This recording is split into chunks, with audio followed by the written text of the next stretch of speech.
সম্মানিত ভিউয়ার্স, আসসালামু আলাইকুম। সবাই কেমন আছেন? আশা করছি ভালোই আছেন। প্রধান উপদেষ্টার কার্যালয়ে পুনঃ নিয়োগ বিজ্ঞপ্তি প্রকাশিত হয়েছে।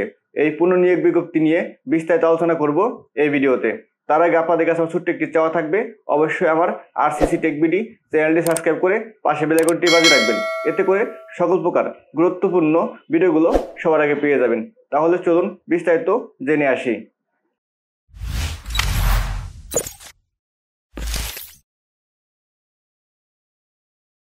সম্মানিত ভিউয়ার্স, প্রথমে আমি একটি ব্রাউজার ওপেন করে নিচ্ছি। খেয়াল করেন, ব্রাউজারটি ওপেন হওয়ার পরে উপরের দিকে অ্যাড্রেস বার লিখবেন BIDA.teletalk TELETALK লিখে এন্টার অথবা সার্চে ক্লিক করবেন। এন্টার অথবা সার্চে ক্লিক করার পরে দেখেন আপনার সামনে বাংলাদেশ ইনভেস্টমেন্ট ডেভেলপমেন্ট অথরিটি এই অপশনে কিন্তু আপনাকে নিয়ে আসছে, অর্থাৎ মূল সাইডের যে লিঙ্কটি সেটা কিন্তু এখানে চলে আসছে। এখানে একটি ক্লিক করলাম।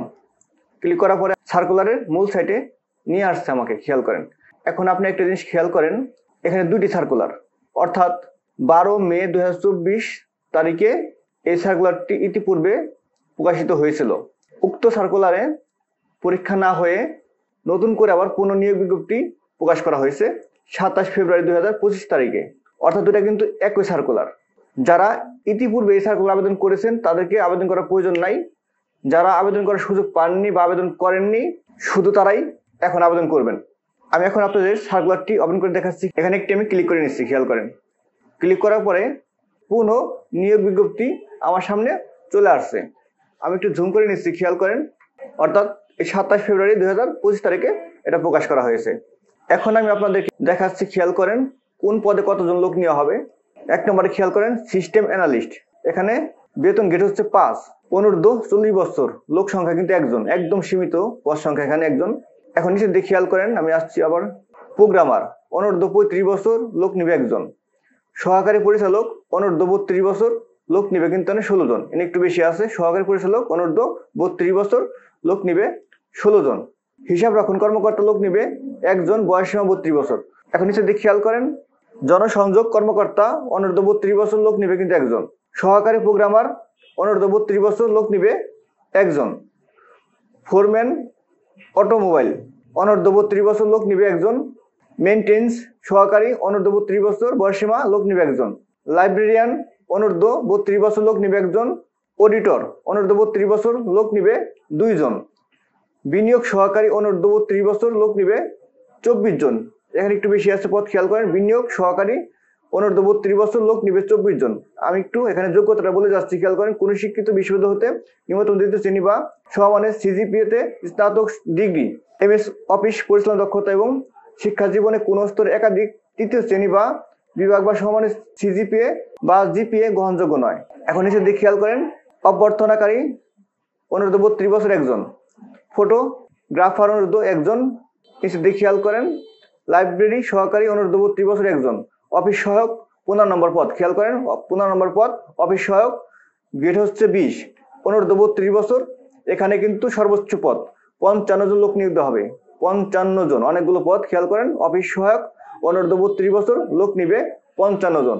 এখন আমি যোগ্যতা নিয়ে একটি কথা বলি। কোন স্বীকৃত বোর্ড হতে মাধ্যমিক স্কুল সার্টিফিকেট বা সমমানের পরীক্ষা উত্তীর্ণ হতে হবে। এখানে শুধু এসএসসি পাস থাকলে আপনি আবেদন করতে পারবেন। এখন নিচে দিয়ে খেয়াল করেন গত 12 মে 2024 তারিখের এত নম্বর স্মারকে নিয়োগ বিজ্ঞপ্তি অনুসরণ করে উক্ত পদ সময়ে যে সকল প্রার্থী ইতিমধ্যে আবেদন করেছেন তাদের পুনরায় আবেদন করার প্রয়োজন নাই। আমি কিন্তু ইতিপূর্বে কথাটি বলে আসছি এই ভিডিও শুরুতেই, আবারও আপনাদের একবার বললাম। এখানে কিন্তু স্পষ্ট লেখা আছে যারা ইতিপূর্বে আবেদন করেছেন তাদের কিন্তু আবেদন করার প্রয়োজন নাই। এখন আপনারা খেয়াল করেন, আমি নিচের দিকে চলে যাচ্ছি। আবেদন পূরণ সংক্রান্ত তথ্যাবলী। আবেদনের সময় সীমা নিম্নরূপ। অনলাইন আবেদনপত্র পূরণ ও পরীক্ষার ফি জমা দানের শুরু তারিখ ও সময় গত 4 মার্চ 2025 খ্রিস্টাব্দ তারিখে শুরু হয়েছে। অনলাইনে আবেদনপত্র জমা দানের শেষ তারিখ 3 এপ্রিল 2025 খ্রিস্টাব্দ বিকাল 5টা। এই টাইমের ভিতরে যারা আবেদন করবেন সেই আবেদনের সময় থেকে পরবর্তী 72 ঘন্টা পর্যন্ত আপনি আবেদনের পেমেন্ট সম্পন্ন করতে পারবেন। অর্থাৎ একটি আবেদন সাবমিট যখন আপনি দিবেন সেই সময় হতে 72 ঘন্টা পর্যন্ত সময় পাবেন পেমেন্ট সম্পন্ন করার জন্য। যদি সেই 72 ঘন্টার ভিতরে আপনি পেমেন্ট সম্পন্ন না করেন তাহলে কিন্তু আবেদনটি অটোমেটিকলি বাতিল হয়ে যাবে। আর আবেদন শুরু করার পূর্বে অবশ্যই আপনার প্রয়োজনীয় ডকুমেন্ট হাতে রেখে আবেদন শুরু করবেন এবং অবশ্যই আপনার একটি ছবি এবং একটি স্বাক্ষর পূর্বেই রেডি করে রাখবেন। ছবির সাইজ হতে হবে 300x300 পিক্সেল এবং স্বাক্ষরের সাইজ হতে হবে 300x80 পিক্সেল। ছবির সাইজ সর্বোচ্চ 100 কেবি হওয়া যাবে এবং স্বাক্ষরের সাইজ সর্বোচ্চ 60 কেবি হওয়া যাবে। এর উপরে হলে কিন্তু আপনি আবেদন করতে পারবেন না, অর্থাৎ আপনার আবেদন সাবমিট নিবে না। এখন আসেন আপনাদের সাথে একটু আলোচনা করি কিভাবে আপনারা আবেদনের পেমেন্ট সম্পূর্ণ করবেন এবং কত টাকা কেটে নেওয়া হবে কোন পদের জন্য। 1 থেকে 6 নং কমিকে বর্ণিত পদের জন্য পরীক্ষার ফি বাবদ 200 টাকা, টেলিটকের সার্ভিস চার্জ বাবদ ব্যাট সহ 23 টাকা সহ অফারের যোগ্য সর্বমোট 223 টাকা। 7 নং কমিকে বর্ণিত পদের জন্য পরীক্ষার ফি বাবদ 200 টাকা এবং টেলিটক সার্ভিস চার্জ বাবদ 23 টাকা সহ অফারের যোগ্য সর্বমোট 223 টাকা। 8 থেকে 10 নং কমিকে বর্ণিত পদের জন্য পরীক্ষার ফি বাবদ 150 টাকা, টেলিটক সার্ভিস চার্জ বাবদ 18 টাকা, ব্যাট সহ অফারের যোগ্য সর্বমোট 168 টাকা। 10 থেকে 14 নং কমিকে বর্ণিত পদের জন্য পরীক্ষার ফি বাবদ 100 টাকা, টেলিটক এর সার্ভিস চার্জ বাবদ ব্যাট সহ 12 টাকা সহ অফারের যোগ্য সর্বমোট 112 টাকা। 15 নং কমিকে বর্ণিত পদের জন্য পরীক্ষার ফি বাবদ 50 টাকা, টেলিটকের সার্ভিস চার্জ বাবদ ব্যাট সহ 6 টাকা সহ অফারের যোগ্য সর্বমোট 56 টাকা। আবেদনের অনধিক 72 ঘন্টার মধ্যে জমা দিবেন।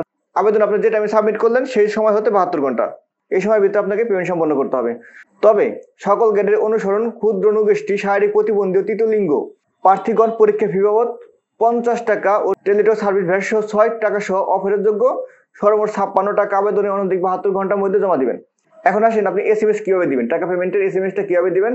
প্রথম SMS হচ্ছে BIDA স্পেস দিয়ে আপনার আবেদন কপি থাকা ইউজার আইডি লিখে সেন্ড করবেন 1632 নম্বরে।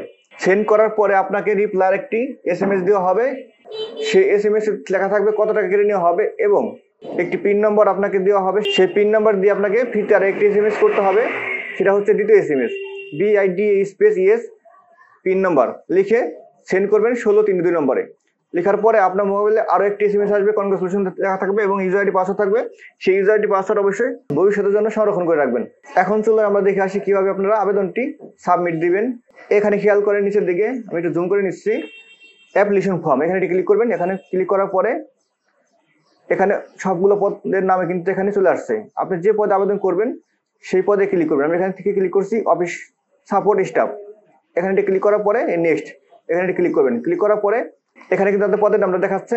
তারপরে আপনি এখানে ইয়েস বা নো এই অপশনটা হচ্ছিল, যাদের অলরেডি জবসে অ্যাকাউন্ট করা আছে তারা ইয়েস করবেন, আর যাদের নাই তারা নো করবেন। নোতে ক্লিক করে তার নেক্সটে ক্লিক করলাম।